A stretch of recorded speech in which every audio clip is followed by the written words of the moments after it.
Hello प्यारे स्टूडेंटों, आप कैसे हो? उम्मीद करता हूँ बहुत अच्छे होंगे, खुश होंगे, मस्त होंगे, स्वस्थ होंगे और कल के एग्ज़ाम की या परसों के एग्ज़ाम की या पहले दिन के एग्ज़ाम की या आने वाले एग्ज़ामों की कोई चिंता नहीं होगी या होगी या आप घबराहट हो रही है तो घबराहट कर दो बंद, क्योंकि आपका अपना गुरुजी या अपना भाई मान लो, बड़ा भाई मान लो, बड़ा भाई आपके लिए लेकर आए हैं बहुत शानदार तैयारी, ठीक है ना।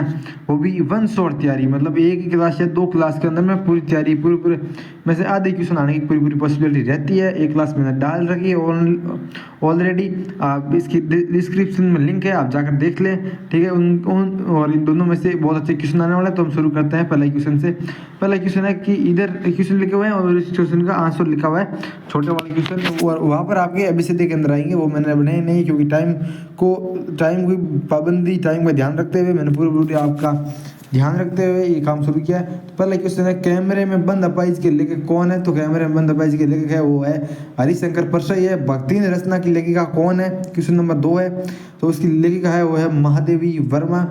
वीर रस का स्थायी भाव क्या है? जो वीर रस है उसका स्थायी भाव क्या है? वो है वीर रस का स्थायी भाव है, इसका सही आंसर होगा, उत्तर होगा वो होगा उत्साह। करुण रस का स्थायी भाव क्या है? एक तो वीर रस का तो हो गया उत्साह और करुण रस का हो गया शोक है। करुण क्या है? शोक। उत्साह कविता के कवि कौन है? उत्साह कविता से ना, उसके कवि कौन है? तो उसके कवि है सूर्यकांत त्रिपाठी निराला। कौन है? सूर्यकांत त्रिपाठी निराला। समास का क्या अर्थ है? समास क्या अर्थ है? दो या दो से अधिक शब्दों को मिलाकर संक्षेप में बनाने की प्रक्रिया को समास कहते हैं। समास क्या है? दो या दो से अधिक शब्दों को मिलाकर संक्षेप में बनाने की प्रक्रिया को समास कहते हैं। मतलब दो शब्द जैसे ओम प्लस प्रकाश, तो इसको दोनों को मिलाकर क्या हो गया? ओम प्रकाश। ओम प्रकाश क्या है? यही तो समास का अर्थ है। अलंकार किसे कहते हैं? काव्य की शोभा बढ़ाने वाले शब्दों को अलंकार कहते हैं। काव्य की शोभा बढ़ाने वाले शब्दों या प्रयोगों को वो अलंकार कहते हैं। भक्तिन किस विधा की रचना है? भक्तिन एक संस्मरणात्मक गद्य रचना है। कैसी है? संस्मरणात्मक गद्य रचना है। औपचारिक पत्र किससे लिखा जाता है? औपचारिक पत्र भाई अधिकारी या संस्था को लिखा जाता है। रस कितने होते हैं? रस 9 होते हैं, ठीक है ना। तो ऐसे मतलब मैं 50 क्वेश्चन लेके आया, 50 क्वेश्चन आपको पूरे कराऊंगा, लेकिन घबराने की कोई चिंता नहीं है। तो क्वेश्चन देखो, ये क्वेश्चन इंपॉर्टेंट है। समास किसे कहते हैं? इंपॉर्टेंट। समास किसे कहते हैं? अलंकार किसे कहते हैं?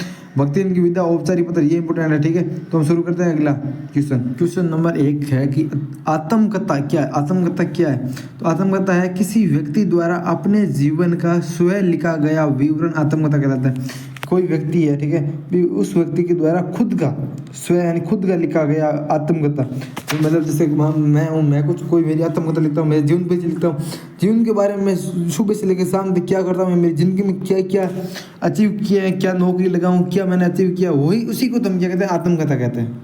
क्वेश्चन नंबर 2 है, कैमरे में बंद अपाइज का उद्देश्य क्या है? लेखक ने मीडिया द्वारा मानवीय पीड़ा का प्रदर्शन करने की प्रवृत्ति पर व्यंग्य किया। इसने क्या है? जो कैमरे में बंद अपाइज है ना, उसका उद्देश्य यही था। लेखक ने जो मीडिया होती है ना, मीडिया, उसका मानवीय पीड़ा मतलब जो अपने मतलब किसानों की पीड़ा, दर्द, दुख है, उसको प्रदर्शन करो, आप उसको बताओ, उसके बारे में समझाया है। क्वेश्चन नंबर 3, प्रेमचंद को उपन्यास सम्राट क्यों कहा गया? कि जो प्रेमचंद थे ना, उनको उपन्यास सम्राट क्यों कहा जाता था? क्योंकि उन्होंने सामाजिक यथार्थ पर आधारित अनेक श्रेष्ठ उपन्यास लिखे, जैसे गोदान हो गए, गबन हो गए, कर्मभूमि हो गई, ये प्रेमचंद ने लिखे थे। इस वजह से उनको क्या कहा जाता है? उपन्यास सम्राट कहा जाता है। भाई अगर आपके पास भाई ये प्रश्न आ जाए तो इसका उत्तर ऐसे लिखना है, क्योंकि उन्होंने सामाजिक यथार्थ पर आधारित अनेक श्रेष्ठ उपन्यास लिखे, जैसे गोदान, गबन, कर्मभूमि आदि। बात करते हैं क्वेश्चन नंबर 4, करुण रस का स्थायी भाव क्या है? शोक है, जो मैंने अब आपको बता दिया।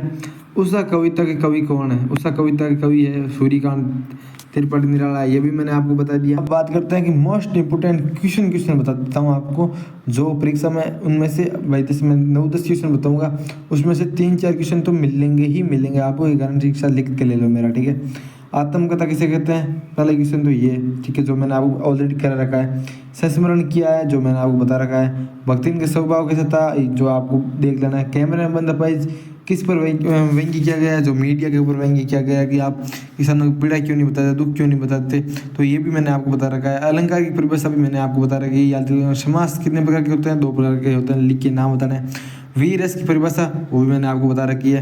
करुण रस की परिभाषा जो भी मैंने आपको बता रखी है, ठीक है। शोक होता है इसका मतलब, और वीर का मतलब जो होता है, ठीक है। अब बात मैंने औपचारिक पत्र का एक उदाहरण पूछा था, जो भी मैंने आपको बता रखा है। जो मैंने बता रखा है वही इंपॉर्टेंट क्वेश्चन आपको मैंने वापस बता दिया है, ठीक है। और मैंने जो भी करवाया आज की पूरी क्लास में वो सारा इंपॉर्टेंट है, वो पढ़ के ही जाना। उनमें से क्वेश्चन आएंगे तो आएंगे, छोटे वाले क्वेश्चन जो मैं ज़्यादा फोकस कर रहा हूँ, क्योंकि यही बच्चों के गलत होता है। अगर ये सही हो जाएंगे तो पीछे आप थोड़ा गलती को तो भी चल जाएगा, लेकिन ये गलत कर दिया तो पूरे ही नंबर गए। उसमें तो आधे नंबर मिलेंगे चांस रहता है, इसके अंदर 1% चांस नहीं रहता। इसलिए मैंने सोचा कि भाई हम छोटे छोटे क्वेश्चनों के ऊपर थोड़ा फोकस ज़्यादा करें, ताकि आपको आने वाले टाइम में दुख ना हो, पीड़ा ना हो, ठीक है। और अब तुमको लास्ट में एबीसीडी भी लगा देता हूँ मैं। आपके डिमांड में पहला क्वेश्चन लेकर आ चुका हूँ एबीसीडी का। कैमरे में बंद अपाइज के लेखक कौन है? हरिशंकर परसाई है, ऑप्शन बी है प्रेमचंद, ऑप्शन सी है महादेवी वर्मा, ऑप्शन डी है जयशंकर प्रसाद। तो इसका सही आंसर होगा option A Harishankar Parsai. Next question रहेगा कि आपने समास की परिभाषा तो पढ़ ली है, ठीक है, मैंने पढ़ा दी है। अब नेक्स्ट प्रश्न ये रहेगा कि समास का अर्थ क्या है? उसका अर्थ क्या है? विस्तार है, संक्षेप है, संवाद है, वर्णन है, उसका अर्थ क्या है समास का? समास का अर्थ एक ही है, संक्षेप। नेक्स्ट क्वेश्चन रहेगा अलंकार का क्या अर्थ है? समास का अर्थ मैंने आपने बता दिया, तो बताओ अलंकार का अर्थ क्या है? अलंकार का अर्थ ऑप्शन ए दोष है क्या, ऑप्शन बी आभूषण है, ऑप्शन सी रस है, ऑप्शन डी भाव है। बताओ अलंकार का अर्थ क्या है? तो इसका सही आंसर होगा कि अलंकार का अर्थ है जो है आभूषण है, आभूषण। नेक्स्ट क्वेश्चन है वो है पत्र लेखन किस प्रकार का लेखन है? पत्र लेखन किस प्रकार का लेखन है? औपचारिक या अनौपचारिक लेखन, काव्य लेखन, नाटक लेखन, कथा लेखन। तो इसका सही आंसर होगा औपचारिक और अनौपचारिक लेखन है। नेक्स्ट क्वेश्चन है कि राष्ट्र कवि किसे कहा जाता है? ऑप्शन ए रामधारी सिंह दिनकर को, ऑप्शन बी प्रेमचंद को, ऑप्शन सी निराला को, ऑप्शन डी है मैथिली शरण गुप्त को। तो इसका सही आंसर होगा राष्ट्र कवि रामधारी सिंह दिनकर को कहा जाता है। ये मेरे लिए पाँच प्रश्न नहीं है, जो एबीसीडी के इंपॉर्टेंट थे वो मैं लेके आ गया। बाकी मेरे पास में पढ़े तो हैं 10-15 क्वेश्चन, लेकिन वो इंपॉर्टेंट नहीं है, इसलिए मैंने सोचा आपका टाइम वेस्ट ना हो। वो आएंगे वैसे ही नहीं, मेरे को पता है पूरा, ठीक है। मैं कम से कम मेरे को 4 साल हो गया इस प्लेटफॉर्म पर काम करते हुए, और मैं आपकी कॉपियाँ भी चेक करता हूँ हिंदी की, ठीक है ना। तो आपको इतनी घबराने की कोई चिंता है नहीं, ठीक है। एक खुल कर एग्जाम देना, बस इतना ही है। जो मतलब शुरू के क्वेश्चन है ना, अगर आपने सही कर दिया, लास्ट में अगर आप थोड़ा गलत भी लिख के आओगे ना, तो भी इतना नहीं देखते हैं। वो शुरू के प्रश्न पर ज़्यादा फोकस करते हैं, ठीक है। लास्ट के ऊपर इतना फोकस नहीं करते। अगर वीडियो अच्छा लगा है लाइक करें, कमेंट करें, और अगर भाई चैनल पर नहीं हो तो सब्सक्राइब जरूर करना, ठीक है ना। आज मैं फर्स्ट बार आपसे दिल से कहता हूँ सब्सक्राइब कर लेना। All the best.